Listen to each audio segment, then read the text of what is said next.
حلوين، عاملين ايه؟ يا رب تكونوا بخير.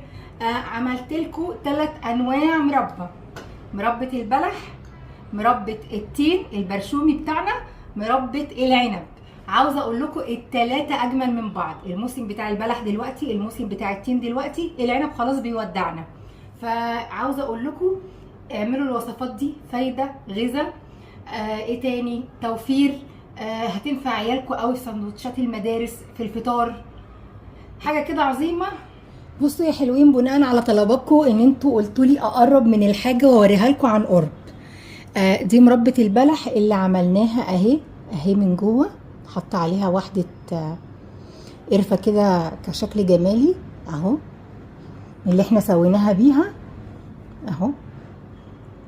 الكيلو وربع بلح عملوا لي الاتنين برطمان دول. البرطمان الواحد من دول 340 جرام. تمام. هنا ده التين انا عملته بيوريه. انتوا لو حابين تخلوه قطع سليمه، ما تضربوهوش في الكبه اللفه اللي انا لفتها دي وضربتها فيه. خلوه قطع سليمه ما فيهاش اي مشكله، لكن انا بحبها بيوريه بالشكل اللي انتوا شايفينه ده. القمر ده بقى مربة العنب. دي مربة العنب جميله يا جماعه، طعمها تحفه تحفه تحفه. بصوا انا مخليه السكر كله معتدل، اللي هو السكر الخفيف مش التقيل. هقول لكم واحنا بنشرح كده الطريقه، هقول لكم اللي عاوز سكر زياده، اللي عاوز سكر متوسط، اللي عاوز سكر بسيط. هقول لكم كل مقدار قد ايه. تعالوا بقى نشوف هنعمل ايه. هنجيب يا حلوين كيلو عنب وكيلو وربع بلح عشان يصفي معانا بعد ما نقشره ونشيل النوى. كيلو وكيلو تين. انت لو عاوزه تعملي بقى كميات هتضاعفي، زودي بقى في المعيار اللي انا هقولك عليه. يلا بقى هنا هنعمل ايه؟ هنبدأ بالتين، علشان التين بياخد معانا وقت شوية اما بنسيبه في التلاجة. اما بنحط له السكر عشان ينزل المية بتاعته، فبنسيبه من 3 ل 6 ساعات، وممكن تبيتيه من بالليل. فده هنبدأ بيه ونشيله اول حاجة.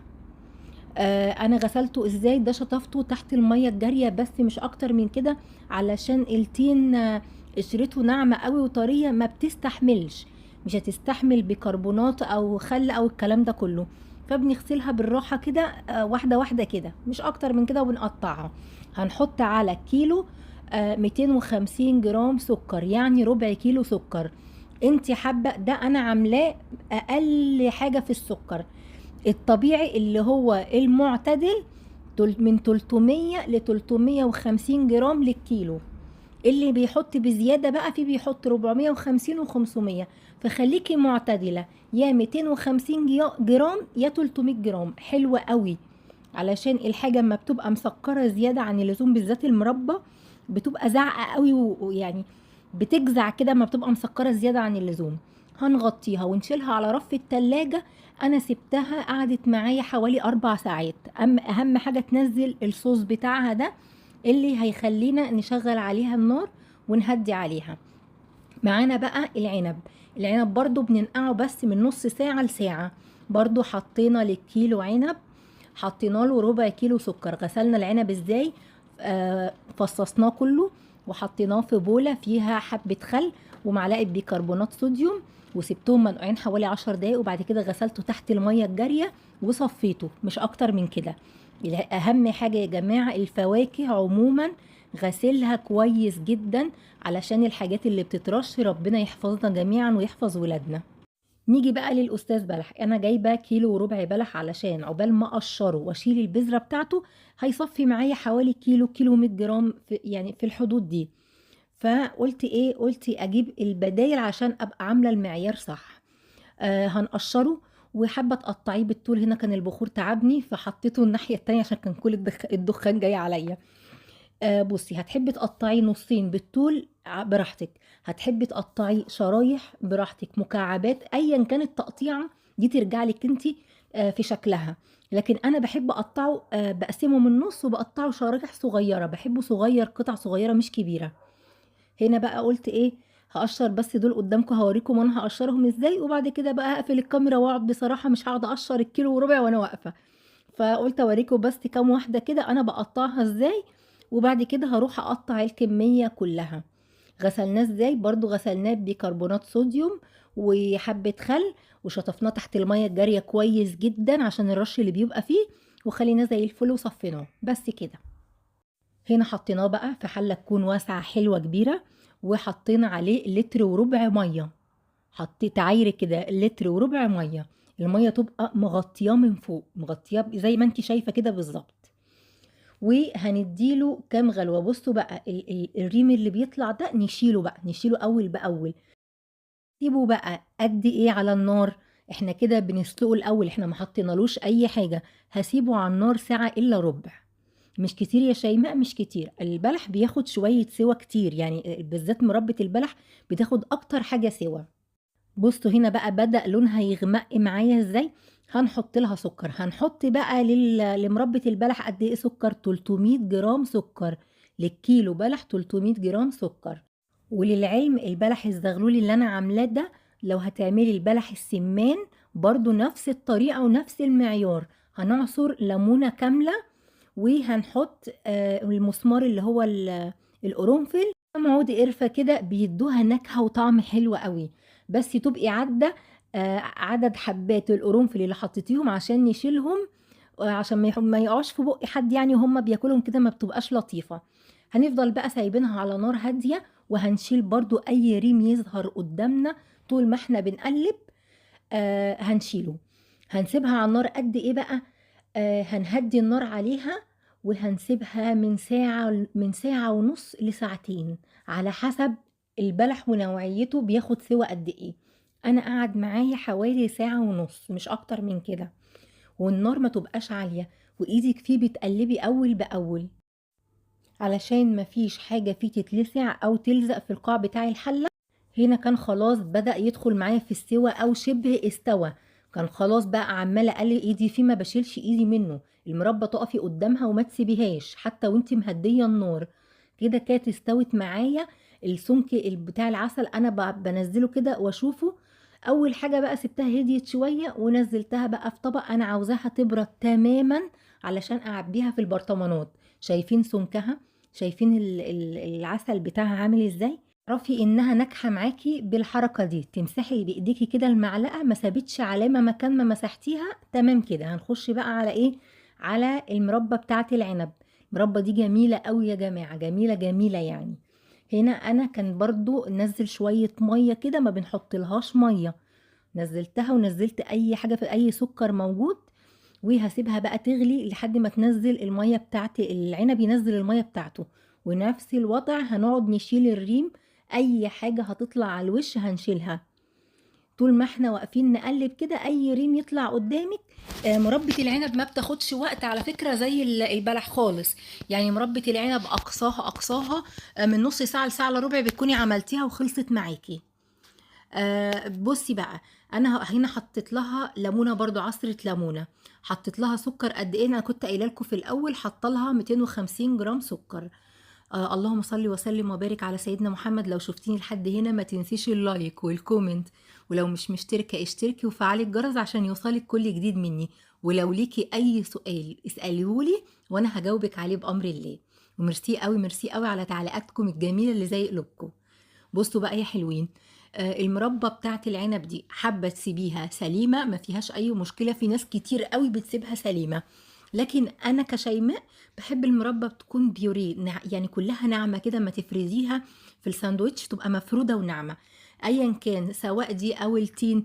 الوحيدة اللي بحبها قطعة صغيرة وما بضربهاش البلح خدي بالك لو عاوزة تضربيه عادي مفيش أي مشكلة بالهاند بلندر أو في الكب عادي قوي، بس انا بحبه سليم.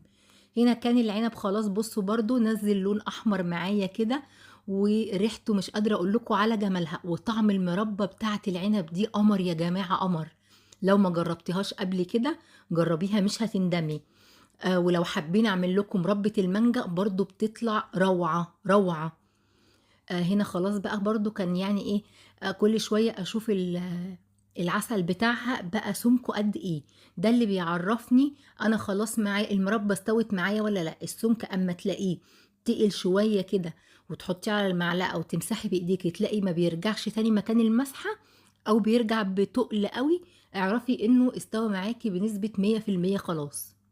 هنا كانت بالفعل استوت معايا خلاص، اهو اما شفتها كده خلاص. هخليها تهدى بتاع ربع ساعة واحطها في الكبة، الفها لفتين بس مش اكتر، يعني هلفها لفتين بس في الكبة.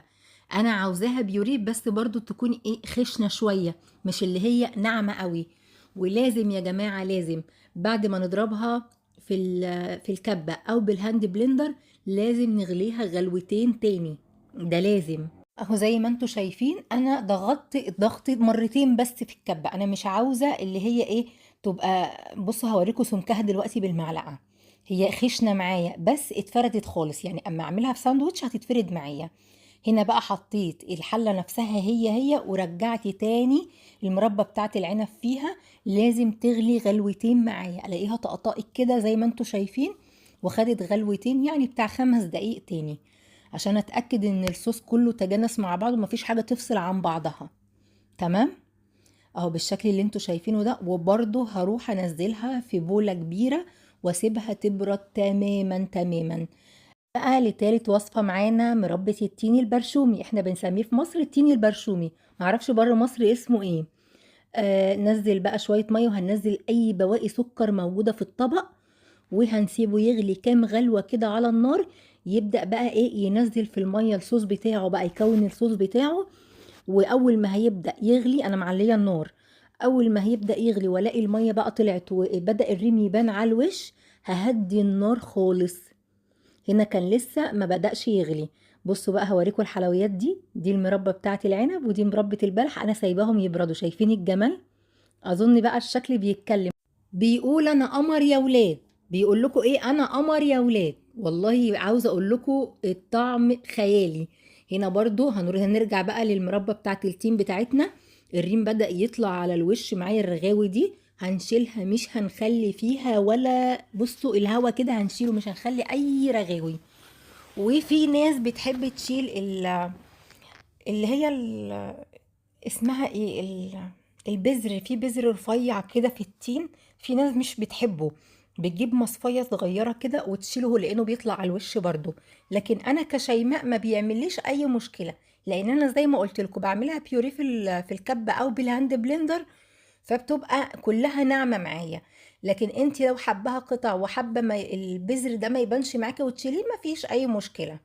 حابة تقطعيها اصغر ما انا ما قطعتها مكعبات صغيرة قوي ما تنعميهاش عادي، هنحط لها برضو عصرة ليمونة كاملة و5 مسامير اللي هي القرنفل.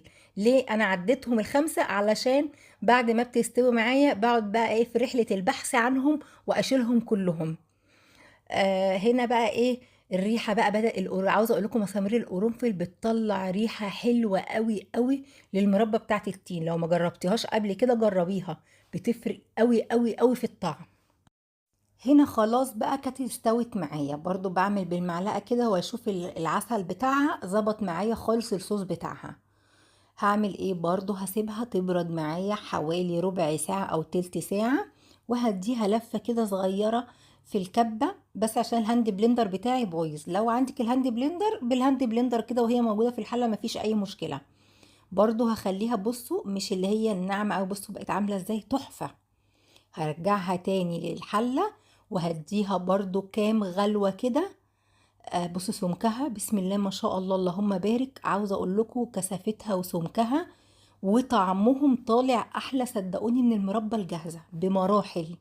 كفايه بس ان انت عارفه انت غاسله لاولادك الحاجه ازاي ومنضفاها ازاي، مفيش مواد حافظه محطوطه في الاكل اللي هتاكليه انت واولادك، دي بالدنيا وما فيها، بالدنيا وما فيها، غير التوفير طبعا. هنا بقى كانوا بردوا خالص وحطيتهم البرطمانات دي انا معقماها في غسالة الاطباق.